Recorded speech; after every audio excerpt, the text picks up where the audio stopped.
Matthew 13, 31 to 32 talks about the mustard seed, a small seed that the farmer planted. And when he planted, it grew to the largest tree in the garden. Today we want to speak about the power of starting small. In the next 15 or so minutes, I'll have a privilege, the opportunity to speak to an academy, a small school that was started by two directors, a young couple, and they started with one child. That's about 4 years ago.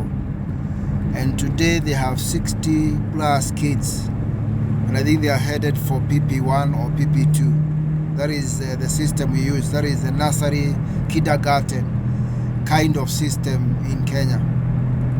So this couple dared to start small with one kid. A book written by Stevenson speaks about small steps, big feet. That you start small, but then you achieve very large. I also remember an NGO where I serve as a board member. They also started a school with 4 kids that about 6 years ago, and now they have 110 plus, and they are headed for grade 2 or grade 3, again in the Kenyan system. So they have already done the kindergarten, now they are headed to grade 1, 2, towards 3. The power of starting small. The Chinese have a proverb that the journey of a journey of 1,000 miles starts with the first steps.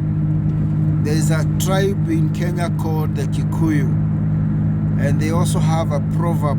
They have a saying. They say that if you want to harvest many bags of sweet potatoes, start with planting the first vine. So there are 5 tips on how to start small in anything, business, career. The first thing is to understand your strengths and weakness.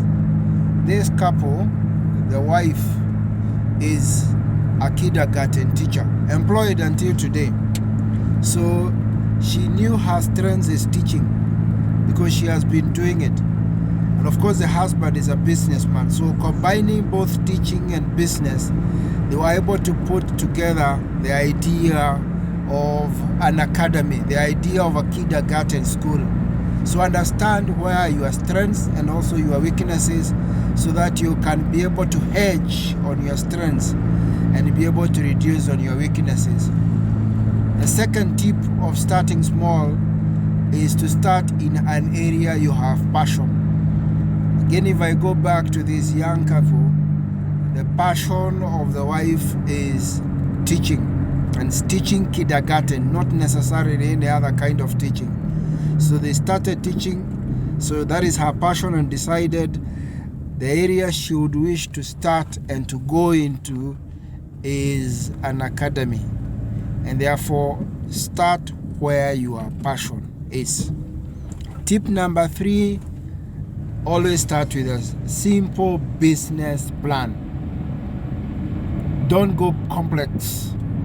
Start with about 500 to 600 of words on a very simple business, and that's an area where we can be of help. If you require a simple business plan, that is something we can be able to turn around for you within a couple of days. We just require to do the initial assessment, meet you, understand your idea, put it, be able to concretize it in the form of a very simple business plan. Of course, as the business expands right now, because they are on an expansion mode, now they are also constructing, the building where they need to put more classes and buying more land. Now the business plan is becoming complex. But when you are starting, start with a very simple business plan. The 4th tip that you need is think big, start small, and don't be afraid of failure. Even if you fail the first few weeks, the first few months, don't be afraid. You know, take it as a learning. Take it as an opportunity to know how to do it much better as you go into the future. Finally, a gentleman by the name of Steve Jobs, the late owner of Apple, said, start small, think big. So go out today,